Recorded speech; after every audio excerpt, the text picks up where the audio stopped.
मेरे प्यारे दोस्त, आपके साथ धोखा हुआ है। और धोखा क्या कि ये सरकार निकम्मी है।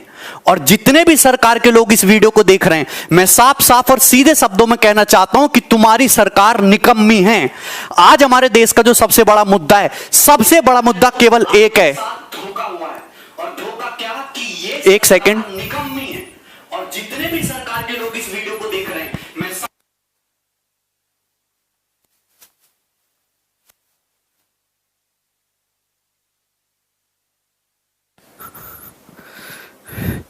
इस समय भारत में, आवाज आ रही है मेरी?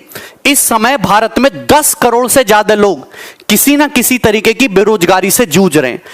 2 करोड़ से ज्यादा लोगों की नौकरियां केवल और केवल इस कोरोना के टाइम में गई।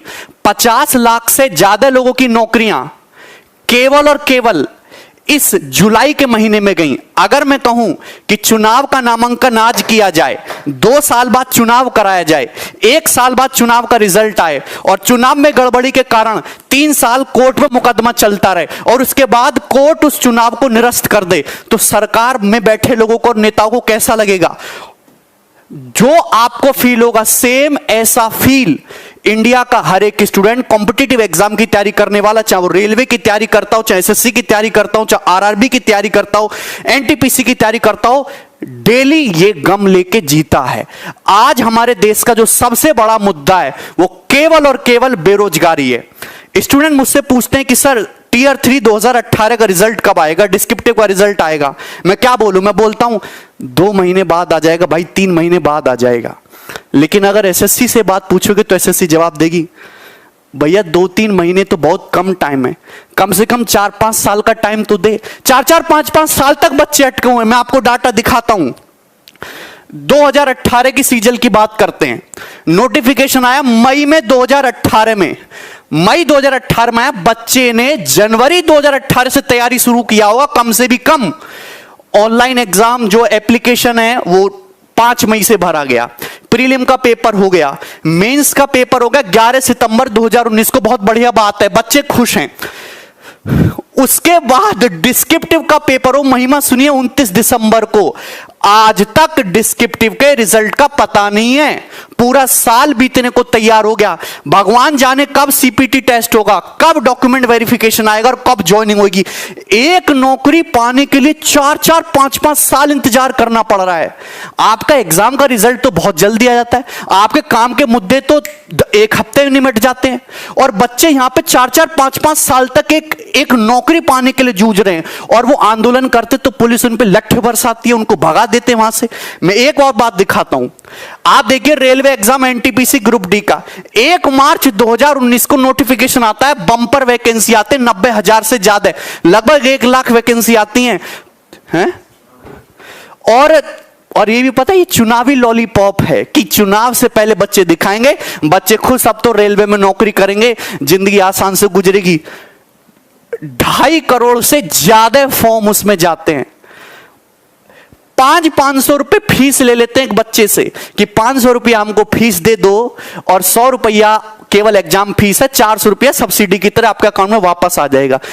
मतलब कुल मिला के अगर 2 साल से एग्जाम नहीं हो पाया, 550 से ज्यादा दिन गुजर चुके हैं, अभी तक वेंडर डिसाइड नहीं कर पाए कि कौन एग्जाम लेगा। अगर तुमको चुनाव के लिए फंड इकट्ठा करना था, चंदा मांग लेते, हर आदमी चंदा दे देता। इतना बड़ा धोखा इस गवर्नमेंट ने किया है ना हम लोगों के साथ, और मीडिया इसको दिखाने के लिए तैयार नहीं है। सुबह से शाम तक एक ही न्यूज दिखाते रहेंगे। 2 बातें 24 घंटे में सर्कुलेट करके वही बताते रहेंगे। एक इधर से बताएगा, एक ऊपर से बताएगा, एक नीचे से बताएगा। बोलना कुछ है नहीं इन लोगों को। ठीक है, देखो ये मैं तुम्हें वैकेंसी का ट्रेंड दिखाता हूं हमारी गवर्नमेंट आने के बाद। आपको दिखाई दे रहा है साफ साफ। एसएससी सीजीएल 2012 में 16,000 वैकेंसी। आप देखिए गिरावट किस तरीके से होती है। 13 में 16,114, 2014 में आते ही 15,000, 2015 में 8500, 16 में 10,000, 17 में 8,000, 11,000 और ये 8,000। मतलब वैकेंसी आधी हो गई और एग्जाम क्लियर करने का समय दुगना हो गया। आईबीपीएस पीओ की वैकेंसी देखो 2013 से लेकर 2020 तक, अरे 21,000 वैकेंसी से 1,200 वैकेंसी तक गिर गए तुम। और लोग कहते हैं वाह मोदी जी वाह। हम नौकरी की बात करते हैं तो कुछ लोग कहते हैं, गवर्नमेंट के सपोर्टर कहते हैं, ये साला नौकरी मांग रहा है, ये एंटी नेशनल है, अर्बन नक्सल, इससे हिंदू खतरे में, इसको जेल में डालो। भैया हम नौकरी मांग रहे, जो भी मुद्दे हैं आप करते रहो साइड बाय साइड, हम एंटी नेशनल नहीं है। राजद्रोह और देशद्रोह में बहुत फर्क होता है मेरे भाई। हमको नौकरी चाहिए। एक जो बेरोजगार युवा होता है उसकी बहुत छोटी सी दुनिया होती है, वो लाख करोड़, 2 लाख करोड़, 3 लाख करोड़ के फंडे में नहीं घुसता। 35,000 40,000 रुपए उसके महीने की तनख्वाह आनी चाहिए, उसके घर में रोटी बननी चाहिए शाम से, है ना, आराम से। उसके पास इतने ही सपने होते हैं। इस सपनों को उससे छीनने की कोशिश मत करो भाई। और गवर्नमेंट ने ये अभी लॉलीपॉप दे दिया आपको सीईटी का, कितनी भी अच्छी योजना सही, इसका कोई फायदा नहीं है। हमें सीईटी नहीं चाहिए, हमें एक ऐसा कमीशन चाहिए जिससे एग्जाम जल्दी हो, 1 से 1.5 साल में सारी प्रक्रिया खत्म करके हमारे हाथ में नौकरी और तनख्वाह दे। हमें ऐसा कमीशन चाहिए। सीईटी से बढ़िया यह होता कि जिन बच्चों का सीएचएसएल का पेपर अटका हुआ है, एनटीपीसी आरआरबी अटका हुआ है, एमटीएस लटका हुआ है, सीजीएल मेंस नहीं हो रहा टाइम से, आने वाले पेपरों का कुछ आता पता नहीं है, कि इन रुके हुए पेपर को जल्दी करा के बच्चों की ज्वाइनिंग दे।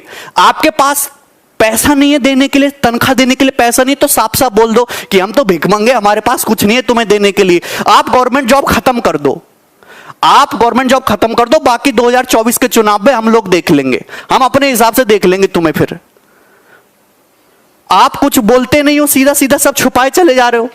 देखिए, ये हर एक स्टूडेंट की लड़ाई है और आपको खुद ही लड़नी पड़ेगी।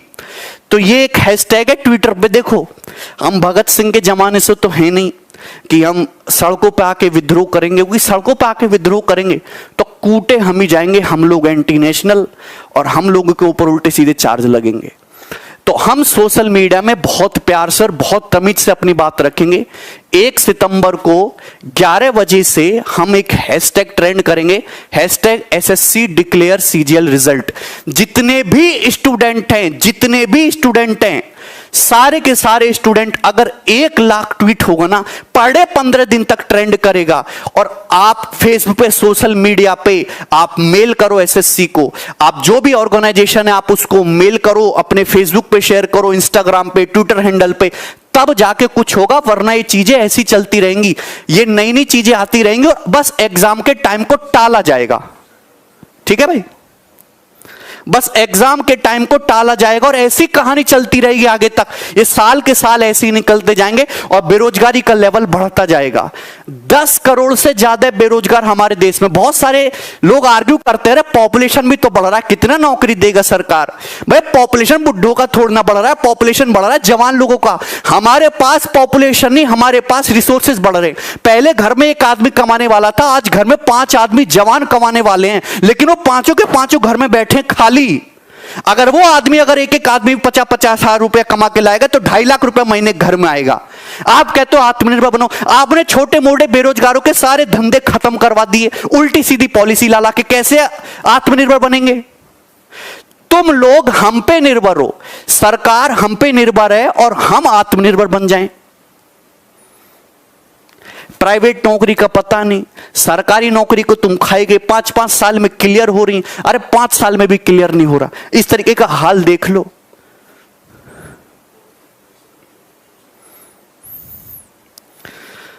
या सुबह से स्टूडेंट का मैसेज आता है, बार बार फोन आता है, कभी कभी तो ऐसे मैसेज भी आते हैं, सर 200 रुपया पेटीएम कर दो, 1000 रुपये सर डाल दो, कोर्स फ्री में दे दो, सर पढ़ना यहाँ अटके हुए हैं, पिताजी की जॉब चली गई, सर कोई टाइपिस्ट की जॉब दे दो, कंटेंट राइटर की जॉब दे दो। मैं क्या करूं? क्या कर सकते हैं हम? मेरी आप लोगों से हाथ जोड़ के एक ही विनती, कि जितने भी लोग इस वीडियो को देख रहे हैं, जितने भी स्टूडेंट हैं, डेली के डेली ट्विटर पे ट्रेंड कराओ hashtag SSC CGL declare result. और इसके साथ साथ बॉयकॉट मीडिया, बॉयकॉट गवर्नमेंट। आप जो भी आपके मुद्दे, उन मुद्दों को शांतिपूर्वक देश के सामने रखो, तभी आपकी बात सुनी जाएगी। घर में बैठे बैठे तुम्हारी बात कोई नहीं सुनना जाएगा। सरकार को केवल अपने वोट बैंक खोने का डर है, उसके अलावा सरकार को और कोई डर नहीं है। तो उनको वो डर दिखाओ कि अगर ये बहाली नहीं हुई तो 10 करोड़ वोट अगले चुनाव में गए तुम्हारे सड़क पे ले आएंगे, तब तो लोग सुनेंगे। अदरवाइज तुम्हारे